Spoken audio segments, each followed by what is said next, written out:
Hi, this is Ed from Exotic Blanks. Tonight we're going to turn one of the Paua shell blanks.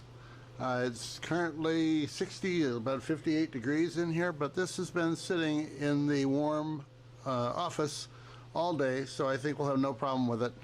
Remember that acrylics and resins can become very brittle when they become cold. So we're going to do a quick turn here and make a Sierra pen.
Now, if you're watching this, you probably watched others of my videos, so you know this already, but when I start a pen, I don't face it.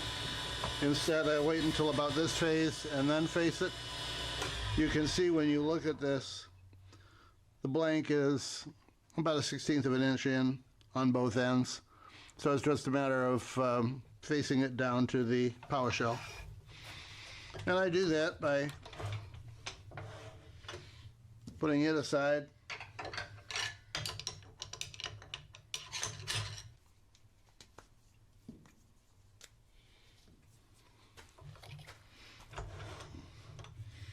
turn the speed way down.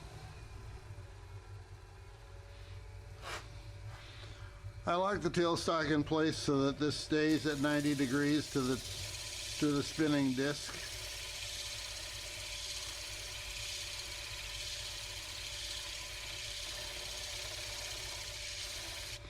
I can feel it hitting the brass, I believe. Well, perhaps not.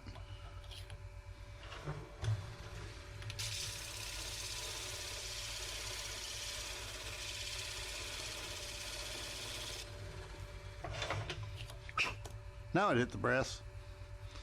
Same thing to the other end.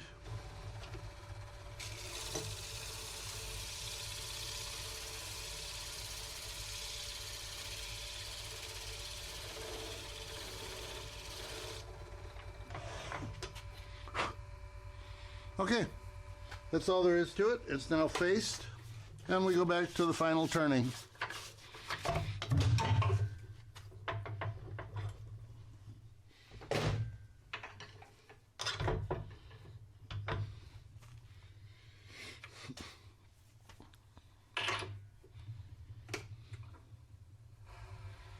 Looks good, spins true.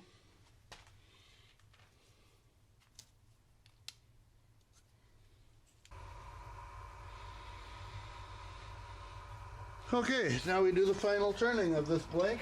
That skew was getting pretty dull, so we're going to change to a new sharp tool.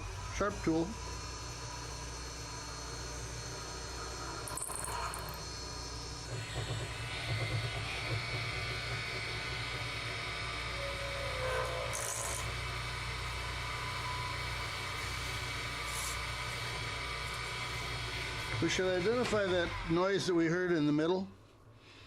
That was scraping, and there should be a couple of chatter marks on my blank. Generally, that's not something, that happens when you allow your blank or your tool to chatter, to vibrate. I realize I make this look easy with my skew. One thing you should know is that recently I've tried the negative rate carbide tools. It is a tool that is much easier to control than a skew. So If you have difficulty trying to turn these blanks or any blanks that are plastic with a skew, you should try the negative rake carbide tipped tools. The ones we handle are from Easy Wood Tools. They really do make it a lot easier to turn this stuff if you're a novice or if you're just having trouble with this type of turning. So give it a try. And that's it, I believe. I think that's a nice profile.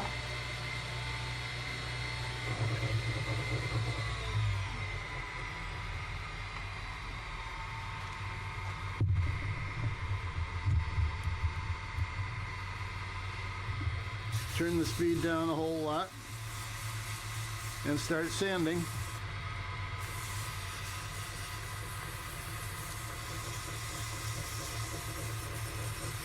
This first grit is 400, and as you can see, I try to get the white sanding dust to be even across the blank.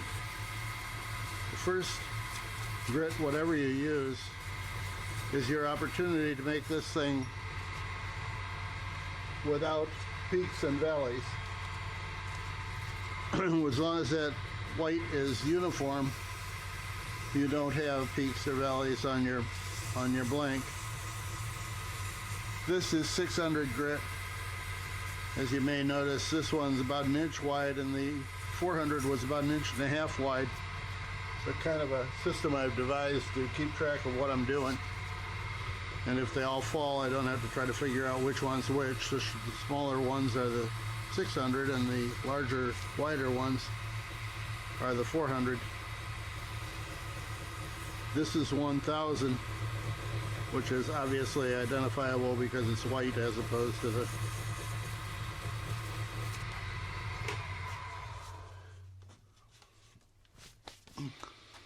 Okay, that's what we're going to get here.